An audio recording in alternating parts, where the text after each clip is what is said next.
Welcome to my first vegetable garden. Today I want to talk about nitrogen, what it is, how you use it in your garden. There's synthetic forms of nitrogen, there's organic forms of nitrogen, but basically why is this needed, how do you use it, and just give you a good idea of what you're putting in your garden and what it does in your garden. On my main channel, The Rustic Garden, I went into a lot of detail about this. I'll provide the link and you can view that if you want to see a little bit more about nitrogen. But first thing, nitrogen is one of the major macronutrients. You have nitrogen, you have phosphorus, you have potassium. You need those three elements to be in the right quantities in your garden or your plants won't grow well. And nitrogen is usually the number. When you look at fertilizers, you'll see like 24, 8, 16, 2, 5, 3. Nitrogen is represented by the first number on those three numbers. So what this means is 24% of this product is nitrogen. Or when you make a gallon of this product, 24% of that gallon is nitrogen. You also have your secondary macronutrients, calcium, magnesium, and sulfur. And if you've ever seen a tomato brown out on the bottom, that's due to a lack of calcium or an inability of the plant to pull calcium into its structure. But you have the macronutrients, nitrogen, phosphorus, potassium. We're going to talk about nitrogen, and I'm going to go over all of these over the winter. Nitrogen is important because it's associated with leaf growth. It's part of every protein in your plant.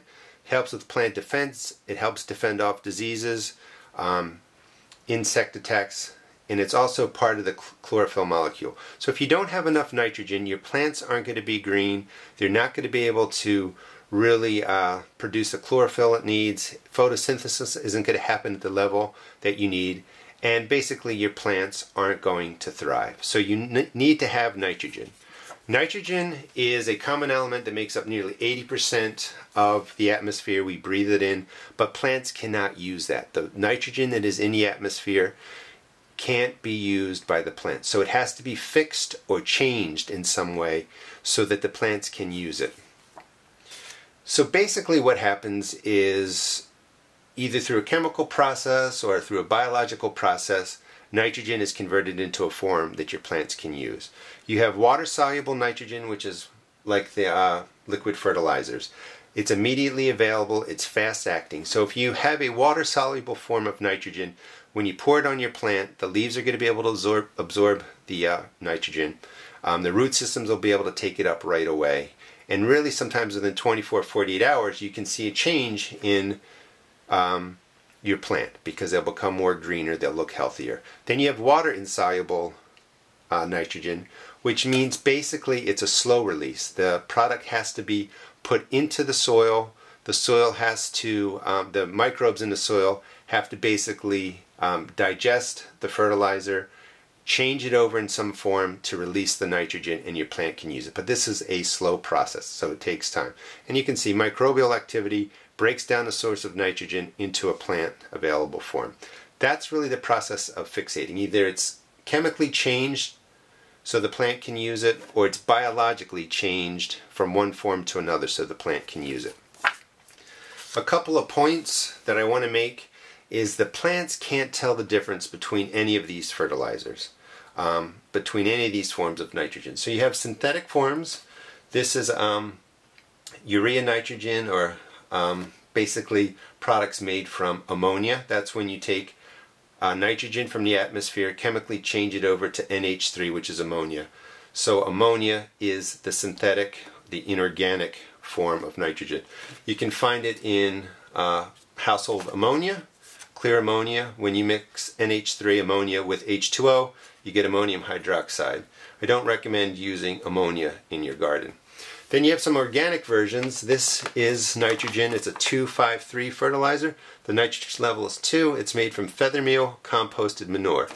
This is pig's blood or blood meal. And one of the things I want everyone to get comfortable with is organic forms of fertilizers, inorganic or synthetic forms.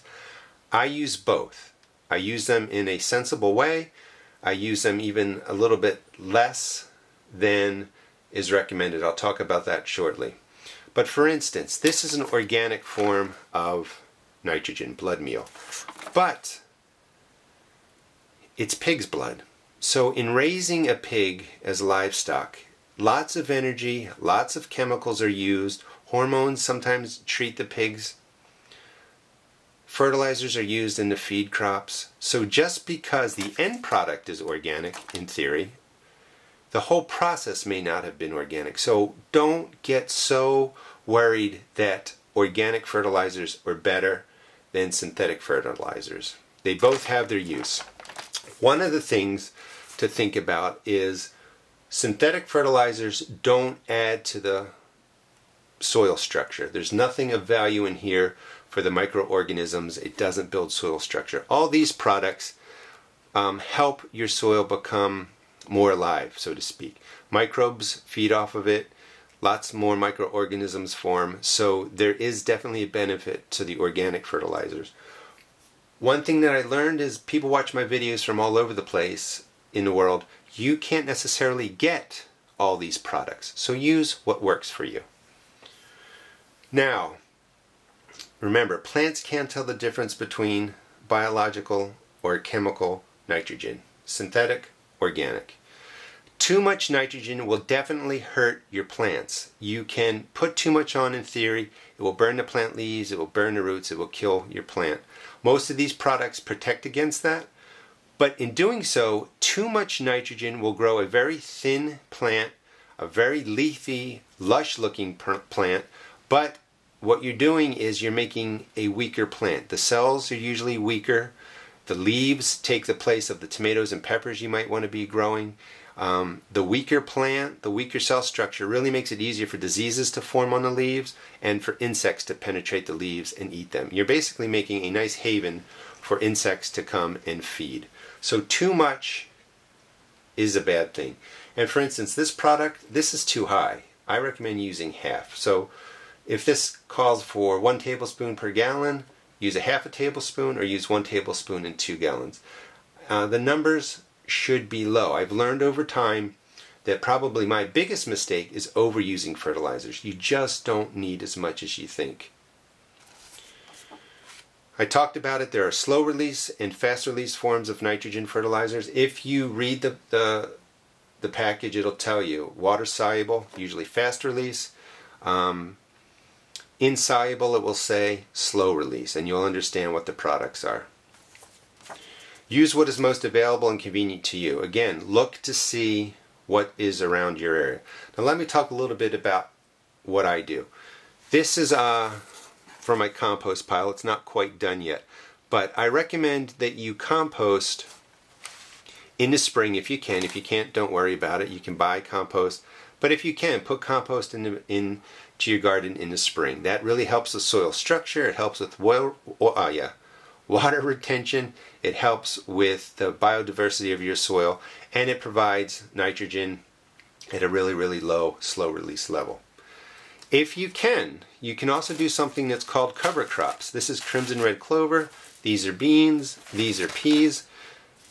Beans, peas, red clover, alfalfa, plants all with this ability to fix nitrogen will bring nitrogen to your garden. How's it work?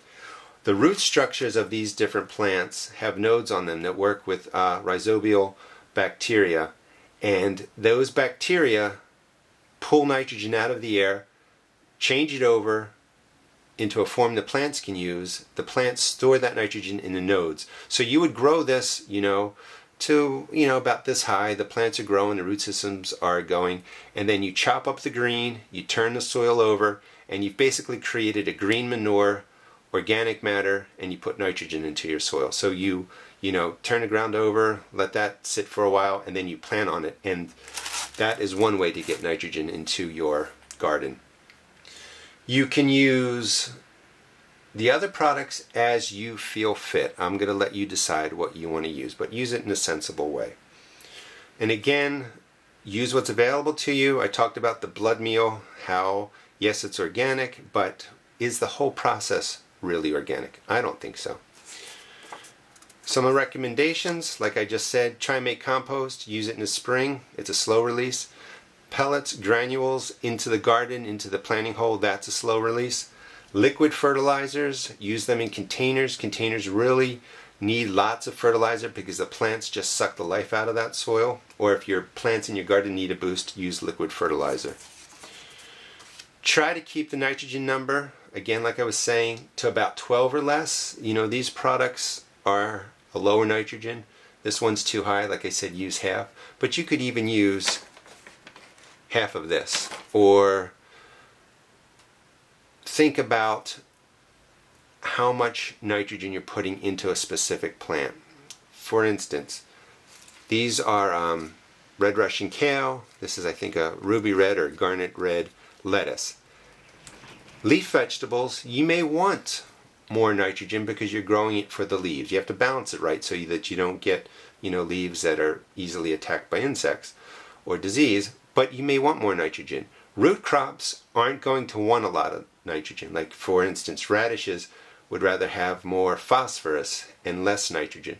So you have to learn what your plants want or what that specific bed needs in a way of fertilizer. But if you're kind of in doubt, a 10-10-10 fertilizer, something a little bit lower, is fine. You don't need the biggest number. Biggest numbers aren't necessarily better.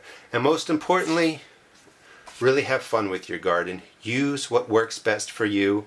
Don't stress on whether or not you have to be 100% organic. I don't worry that much about fertilizers. I'm more concerned about sprays, whether or not they're organic or not. But the goal of gardening is to really enjoy the vegetables, enjoy your garden, and use what works for you. Hope you enjoyed the video. Please check out my blog at www.therustedgarden.blogspot.com and also check out my YouTube videos. Thanks.